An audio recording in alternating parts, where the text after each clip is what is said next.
Hi students, നമ്മൾ ഈ വീഡിയോയിൽ അടുത്ത മൊഡ്യൂളായ മാഗ്നറ്റിക് എഫക്ട്സ് ഓഫ് കറൻ്റ് ആണ് ഡിസ്കസ് ചെയ്യാൻ പോകുന്നത്. അപ്പോൾ അതിലുള്ള 5 ക്വസ്റ്റ്യൻസ് നമുക്ക് ആൻസർ ചെയ്യാം. അപ്പോൾ ആദ്യത്തെ ക്വസ്റ്റ്യനിലേക്ക് കടക്കാം.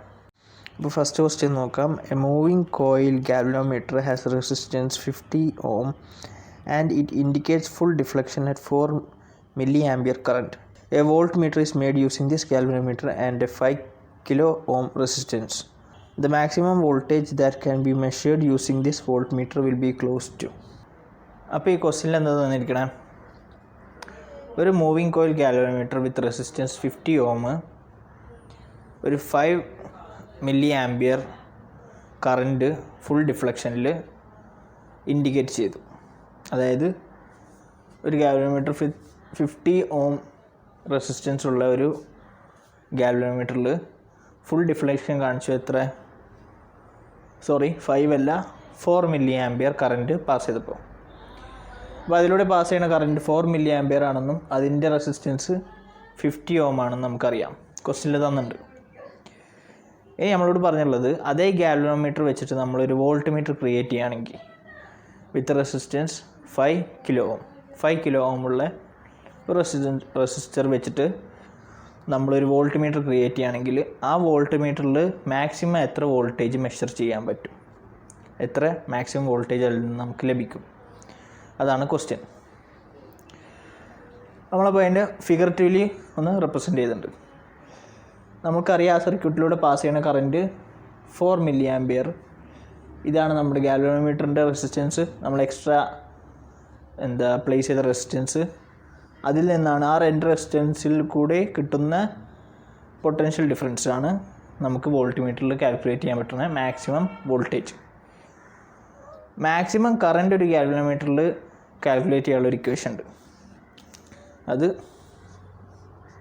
IG = E/RG + R. ഇതാണ് ആ ഇക്വേഷൻ. E എന്ന് പറഞ്ഞാൽ മാക്സിമം വോൾട്ടേജ് ആ സർക്യൂട്ടിലൂടെ പോകണം. അങ്ങനെയാണെങ്കിൽ നമുക്ക് ഈനെ ഒരു സൈഡിലൂടെ നമുക്ക് എന്ത് കിട്ടും, IG × RG + R. ഇവിടെ നമുക്ക് എന്ത് ചെയ്യാം, പൊട്ടൻഷ്യൽ ഡിഫറൻസ് കാൽക്കുലേറ്റ് ചെയ്യാം ഈ ഇക്വേഷൻ വെച്ചിട്ട്. ഇവിടെ നമുക്ക് എല്ലാ വാല്യൂസും തന്നിട്ടുണ്ട്. IG എന്താണ്, 4 milliampere. നമുക്കതിനെ ആംബിയറിൽ എഴുതാം.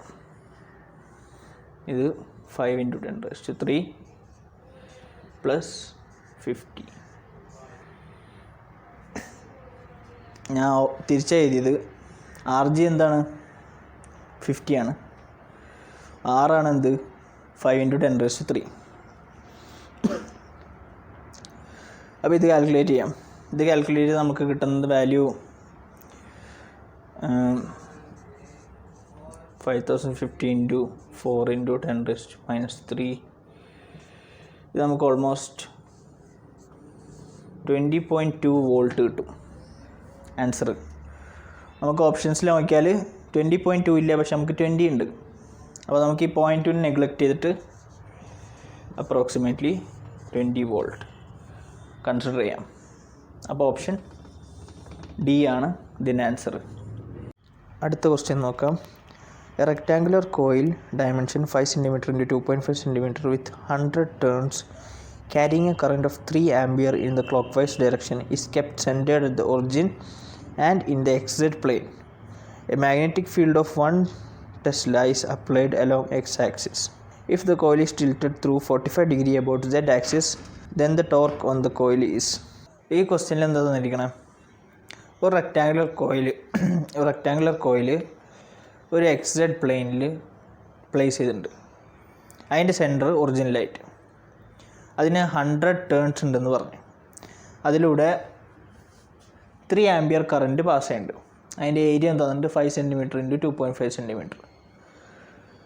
പിന്നെ പറഞ്ഞു എക്സ് ആക്സിസിലൂടെ ഒരു അലോങ് എക്സ് ആക്സിസ് ഒരു എക്സ്റ്റേണൽ മാഗ്നറ്റിക് ഫീൽഡും അവിടെ പ്രൊവൈഡ് ചെയ്തിട്ടുണ്ട്, ഒരു 1 ടെസ്ല മാഗ്നറ്റിക് ഫീൽഡ്. അങ്ങനെയാണെങ്കിൽ ഈ കോയിലിനെ നമ്മൾ Z ആക്സിസിനോട് ടിൽറ്റ് ചെയ്യുകയാണെങ്കിൽ, ഒരു 45 ഡിഗ്രി ടിൽറ്റ് ചെയ്യുകയാണെങ്കിൽ ആ കോയിൽമേലുണ്ടാവണ നെറ്റ് എമൗണ്ട് ഓഫ് ടോർക്ക്, ആ കോയിൽ എക്സ്പീരിയൻസ് ചെയ്യണ നെറ്റ് എമൗണ്ട് ഓഫ് ടോർക്ക് എത്ര എന്നാണ് ചോദിച്ചിരിക്കുന്നത്. നമുക്കറിയാം ഒരു കോയിൽ ഒരു ആംഗിൾ, ഒരു തീറ്റ ആംഗിളിൽ ടിൽറ്റ് ചെയ്യുമ്പോൾ in the presence of an external magnetic field അതിന്മേൽ എക്സ്പീരിയൻസ് ചെയ്യണ നെറ്റ് എമൗണ്ട് ഓഫ് ടോർക്ക് കാണാനുള്ള ഒരു ഇക്വേഷൻ ഉണ്ട്. Tau equal to M cross B. M എന്ന് പറഞ്ഞാൽ മാഗ്നറ്റിക് മൊമെൻറ്റും ബി എന്ന് പറഞ്ഞാൽ ആ എക്സ്റ്റേണൽ മാഗ്നറ്റിക് ഫീൽഡും. നമുക്കതിനെ വേറെ രീതിയിലും എഴുതാൻ പറ്റും, N into I into A cross B. അവിടെ എൻ എന്ന് പറഞ്ഞാൽ number of turns in the coil, I എന്ന് പറഞ്ഞാൽ current passing through the coil, A എന്ന് പറഞ്ഞാൽ area of cross section of the coil, B എന്ന് പറഞ്ഞാൽ external magnetic field which is present. അപ്പോൾ നമുക്ക് ആ ഇക്വേഷൻ എഴുതി നോക്കാം. ടോ എന്ന് പറഞ്ഞ കുറച്ച് നമുക്ക് എങ്ങനെ എഴുതാം, N I into A cross B എന്ന് എഴുതാം.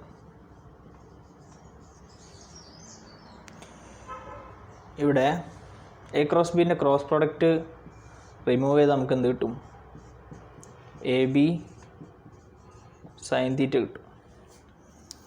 ഇവിടെ നമുക്ക് ഈ വാല്യൂസൊക്കെ ഉണ്ടല്ലോ, എന്നിൻ്റെ വാല്യൂ ഉണ്ട്, ഐൻ്റെ വാല്യൂ ഉണ്ട്, എൻ്റെ ബീൻ്റെ വാല്യൂ ഉണ്ട്, തീറ്റയുടെ വാല്യൂ ഉണ്ട്. അത് സബ്സ്റ്റിറ്റ്യൂട്ട് ചെയ്താൽ മതി. 100 into 3 into 12.5 into 10⁻⁴ into 1 sine 45. Sine 45 എന്താ, 1/√2 ആണ്. 1/√2ൻ്റെ വാല്യൂ 0.707 ആണ്.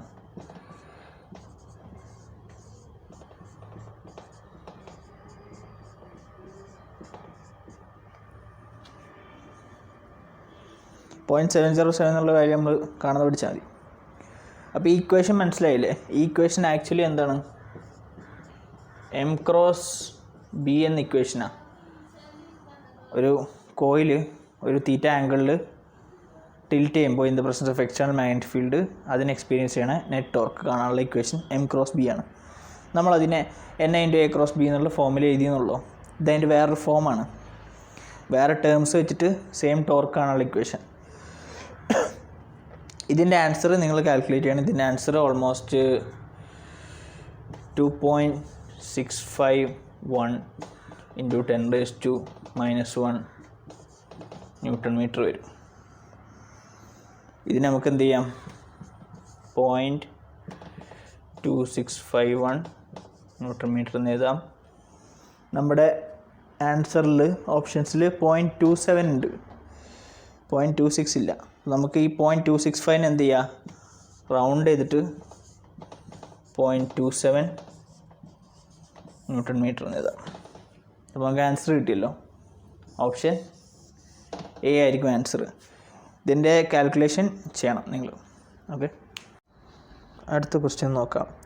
In an experiment electrons are accelerated from rest by applying a voltage of 500 volt. കാൽക്കുലേറ്റ് the radius of the path if a magnetic field 100 milli-Tesla is then applied. അപ്പോൾ ഈ ക്വസ്റ്റ്യനിൽ എന്താ തന്നിരിക്കണം, ഒരു electron ഒരു എക്സ്പെരിമെൻറ്റിൽ റെസ്റ്റ് പൊസിഷനിൽ ആക്സിലറേറ്റഡ് ആവുന്നുണ്ട് ഒരു സർക്കുലർ പാത്തിൽ with given voltage of 500 volt. 500 volt കൊടുക്കുമ്പോഴാണ് ഈ ഇലക്ട്രോൺ ആക്സിലറേറ്റഡ് ആവുന്നത്. ഇവിടെ ഒരു എക്സ്റ്റേണൽ മാഗ്നറ്റിക് ഫീൽഡായ 100 milli-Tesla അപ്ലൈ ചെയ്തിട്ടുണ്ട്. അങ്ങനെയാണെങ്കിൽ ഈ ഇലക്ട്രോണിൻ്റെ സർക്കുലർ പാത്തിൻ്റെ റേഡിയസ് കാണാനാണ് പറഞ്ഞിരിക്കുന്നത്. ഇപ്പോൾ നമുക്ക് തന്ന ടേംസ് ഏതൊക്കെയാണ്, ഇലക്ട്രോണിന് അപ്ലൈ ചെയ്ത വോൾട്ടേജ് 500 volt ആണ്. അവിടെയുള്ള മാഗ്നറ്റിക് ഫീൽഡ് 100 milli-Tesla. ചാർജും മാസ് ഓഫ് ഇലക്ട്രോണും ക്വസ്റ്റ്യനിൽ തന്നിട്ടുണ്ട്. നമുക്കറിയാം ഒരു accelerated electron moving in circular പാത്തിൻ്റെ radius in the presence of an external magnetic field കാണാനുള്ള ഒരു ഇക്വേഷൻ ഉണ്ട്. നമ്മൾ പഠിച്ചൊരു ഇക്വേഷനാണ് R = mv/b × e. mv എന്ന് പറയുന്നത് ആംഗുലർ മൊമെൻറ്റം, മാസിൻ്റെ വെലോസിറ്റി. b എന്ന് പറയുന്നത് എക്സ്റ്റേണൽ മാഗ്നറ്റിക് ഫീൽഡ്, e എന്ന് പറയുന്നത് ചാർജ് ഓഫ് ഇലക്ട്രോൺ. പക്ഷെ നമുക്കിവിടെ വെലോസിറ്റി തന്നിട്ടില്ല, നമുക്കിവിടെ വോൾട്ടേജാണ് തന്നിരിക്കുന്നത്. അങ്ങനെയാണെങ്കിൽ വോൾട്ടേജ് വെച്ച് റേഡിയസ് കാണാനുള്ള ഒരു ഇക്വേഷനും കൂടി ഉണ്ട്. അത് നിങ്ങൾ നോട്ട് ചെയ്ത് വെച്ചോ. നമുക്കറിയുന്ന ഇക്വേഷൻ mv/b × e ആണ്. ഇതേ സെയിം റേഡിയസ് കാണാനുള്ള ഒരു ഇക്വേഷനാണ് √2 mev/b × e. ഇവിടെ വോൾട്ടേജ് ആണ്. ഈ √2 mev/b × e radius of an electron in A circular path with a given voltage and N external magnetic field. അത് കാണാനുള്ള ഇക്വേഷനാണ്. ഇതിൽ നമുക്ക് സബ്സ്റ്റിറ്റ്യൂട്ട് ചെയ്യാൻ വാല്യൂസ് 2 × 9.1 × 10⁻31 × 1.6 10⁻90 × 500 by b എത്ര 100 × 10⁻3 × 1.6 × 10⁻90. ഇത് നിങ്ങൾ കാൽക്കുലേഷൻ നിങ്ങൾ ചെയ്യണം. ഇത് കാൽക്കുലേറ്റ് ചെയ്ത് നമുക്ക് കിട്ടുന്ന ആൻസർ 7.5 × 10⁻⁻4 മീറ്റർ. 10⁻⁻4 7.5 എന്നുള്ളത് ആൻസറിൽ എല്ലാ ഓപ്ഷൻസിലും 7.5 ആണ്. അതിൽ ഓപ്ഷൻ ബി ആണ് ആൻസർ. 10⁻⁻4 ആണ് ആൻസർ കിട്ടുക. ഇതിൻ്റെ കാൽക്കുലേഷൻ കുറച്ച് ടൈം എടുക്കും, അതുകൊണ്ട് ഞാൻ വീഡിയോയിൽ ചെയ്യാത്തത്. ഓപ്ഷൻ ബി ആണ് ഇതിൻ്റെ ആൻസർ. അടുത്ത ക്വസ്റ്റ്യൻ നോക്കാം. A paramagnetic substance in the form of A cube with sides 1 cm has A magnetic dipole moment of 20 × 10⁻6 J/Tesla when a magnetic intensity of 60 × 10⁻³ Ampere/meter is applied. Its magnetic susceptibility is. ഈ ക്വസ്റ്റ്യനിൽ എന്താ തന്നിരിക്കണേ? ഒരു paramagnetic substance ഒരു ക്യൂബിൻ്റെ ഷേപ്പിലുണ്ട്. 1 cm സൈഡുള്ള ക്യൂബിൻ്റെ shape. അതിന് ഒരു magnetic intensity apply ചെയ്യുമ്പോൾ ഉണ്ടാകുന്ന ഡൈപോൾ മൊമെൻറ്റിൻ്റെ വാല്യൂ നമുക്ക് തന്നിട്ടുണ്ട്. ഇവിടെ അതിന് അപ്ലൈ ചെയ്തിരിക്കുന്ന മാഗ്നറ്റിക് ഇൻറ്റൻസിറ്റി 60 × 10⁻³ Ampere/meter ആണ്. അപ്പോൾ ഉണ്ടാകുന്ന ഡൈപോൾ മൊമെൻറ്റ്, ആ സബ്സ്റ്റൻസും ഉണ്ടാകുന്ന dipole moment, magnetic dipole moment 20 × 10⁻6 J/Tesla. നമ്മളോട് ചോദിച്ചുള്ളത് അതിൻ്റെ മാഗ്നറ്റിക് സസെപ്റ്റിബിലിറ്റി കാണാനാണ്. മാഗ്നറ്റിക് സസെപ്റ്റിബിലിറ്റീൻ്റെ ഇക്വേഷൻ നമുക്കറിയാം. psi = intensity of magnetization by applied magnetic intensity. Applied magnetic intensity ആണ് H. I എന്ന് പറഞ്ഞാൽ ഇൻറ്റൻസിറ്റി ഓഫ് മാഗ്നറ്റൈസേഷൻ, എത്രത്തോളം മാഗ്നറ്റൈസേഷൻ്റെ ഇൻറ്റൻസിറ്റി ഉണ്ടെന്നുള്ളത്. നമുക്ക് ഇൻറ്റൻസിറ്റി ഓഫ് മാഗ്നറ്റൈസേഷൻ കാണാനുള്ളൊരു ഇക്വേഷൻ ഉണ്ട്. അതെന്താണ്? I = dipole moment, magnetic dipole moment by volume of the substance. ഇത് മാഗ്നറ്റിക് ഡൈപോൾ മൊമെൻ്റ് ആണ്. ഇത് വോളിയം ഓഫ് സബ്സ്റ്റൻസ്. ഇതെന്താണ്? Intensity of magnetisation. Intensity of മാഗ്നറ്റൈസേഷൻ്റെ ഇക്വേഷനാണ് magnetic dipole moment by volume of substance. ഈ ഇക്വേഷൻ വെച്ച് നമുക്ക് എന്ത് കാണാൻ പറ്റും? ഇൻറ്റൻസിറ്റി ഓഫ് മാഗ്നറ്റൈസേഷൻ കാണാം. ഇൻറ്റൻസിറ്റി ഓഫ് മാഗ്നറ്റൈസേഷൻ കിട്ടിയാൽ നമുക്ക് എന്ത് കാണാം? മാഗ്നറ്റിക് സസെപ്റ്റിബിലിറ്റി കാണാം. അപ്പോൾ ആദ്യം അതിൻ്റെ വാല്യൂ കാണാം. I = 20 × 10⁻6 J/Tesla by volume 10⁻6 m³ ആണ്. 10⁻6 ക്യാൻസൽ ആയാൽ നമുക്ക് 20 എന്ന് കിട്ടും. അപ്പോൾ നമുക്ക് ഇൻറ്റൻസിറ്റി ഓഫ് മാഗ്നറ്റൈസേഷൻ കിട്ടി. ഇനി നമുക്ക് മാഗ്നറ്റിക് സസെപ്റ്റിബിലിറ്റി കാണാം. psi = intensity of magnetisation 20 Ampere/meter ആണ് by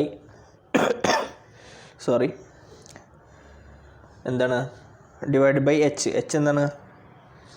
applied magnetic intensity 60 × 10⁻³ ampere per metre.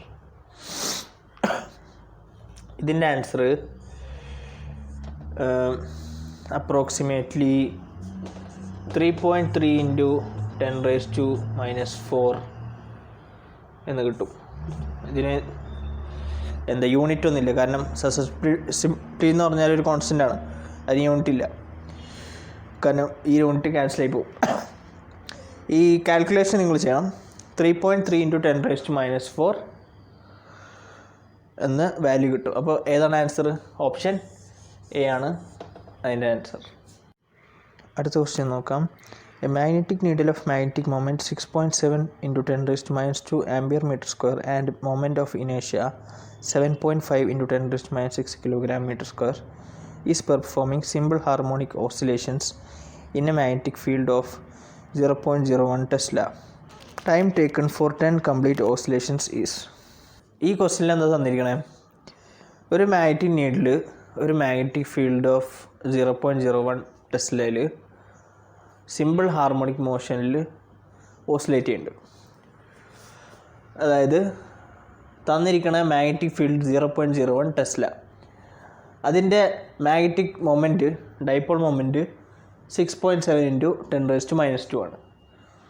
അതിൻ്റെ മൊമെൻറ്റ് ഓഫ് ഇനേഷ്യ, ഹാർമോണിക് മോഷൻ്റെ ഓസിലേഷനുള്ള ആ ഒബ്ജക്റ്റിന് മൊമെൻറ്റ് ഓഫ് ഇനേഷ്യ 7.5 × 10⁻6 കിലോഗ്രാം മീറ്റർ സ്ക്വയർ. അപ്പോൾ നമുക്ക് തന്നിട്ടുള്ളത് എന്താണ്? ഒരു നീഡിൽ, ഒരു മാഗ്നറ്റിക് നീഡിൽ സിമ്പിൾ ഹാർമോണിക് മോഷനിൽ ഓസിലേറ്റ് ചെയ്യുന്നുണ്ട്. അങ്ങനെയാണെങ്കിൽ അതിന് ആ നീഡലിന് 10 ഓസിലേഷന് കംപ്ലീറ്റ് ചെയ്യാൻ വേണ്ട ടൈം എത്രയാണെന്ന് ചോദിച്ചിരിക്കണേ. ടൈം പീരീഡ് 10 ഓസിലേഷൻ കംപ്ലീറ്റ് ചെയ്യാനുള്ള ടൈം പീരീഡ് എത്രയാണെന്ന് ചോദിച്ചിരിക്കണേ. നമുക്ക് ഒരു സിമ്പിൾ ഹാർമോണിക് ഓസിലേഷൻ്റെ ടൈം പീരീഡ് കാണാനുള്ള ഇക്വേഷൻ ഉണ്ട്. അതെന്താണ്? T = 2π √ മൊമെൻ്റ് ഓഫ് ഇനേഷ്യ by magnetic moment into magnetic field. ഇതാണ് ടൈം പീരീഡ് കാണാനുള്ള ഒരു മാഗ്നറ്റിക് നീഡലിൻ്റെ സിമ്പിൾ ഹാർമോണിക് ഓസിലേഷൻ്റെ ഇക്വേഷൻ. ഇത് ഒരു ഓസിലേഷന് വേണ്ട ടൈം പീരീഡ് കാണാനുള്ള ഇക്വേഷനാണ്. അപ്പോൾ ഈ ഒരു ഇക്വേഷനിൽ നമ്മൾ സബ്സ്റ്റിറ്റ്യൂട്ട് ചെയ്ത് കിട്ടുന്ന വാല്യൂവിന് എന്ത് ചെയ്താൽ മതി? 10 വെച്ച് മൾട്ടിപ്ലൈ ചെയ്താൽ നമുക്കെന്ത് 10 ഓസിലേഷൻ്റെ ടൈം പീരീഡ് കിട്ടും അല്ലേ? അപ്പോൾ ഇതിൽ സബ്സ്റ്റിറ്റ്യൂട്ട് ചെയ്യാം. 2π × മൊമെൻറ്റ് ഓഫ് ഇനേഷ്യ 7.5 × 10⁻6 kilogram metre square by magnetic moment 6.7 × 10⁻² ampere per metre square into 0.01 tesla. ഇതിൻ്റെ വാല്യൂ നമുക്ക് കിട്ടുന്നത് 0.665 സെക്കൻഡ്സ് ആണ്. ഇതാണ് നമുക്ക് ഒരു ഓസിലേഷന് വേണ്ട മാഗ്നറ്റിക് നീഡലിൻ്റെ ടൈം പീരീഡ് നമുക്ക് കാൽക്കുലേറ്റ് ചെയ്ത് കിട്ടണം. കാൽക്കുലേഷൻ നിങ്ങൾ ചെയ്യണം. നമുക്കപ്പോൾ 0.665 സെക്കൻഡ്സ് കിട്ടി ഒരു ഓസിലേഷന് വേണ്ടത്. അപ്പോൾ 10 ഓസിലേഷന് വേണ്ട എത്ര?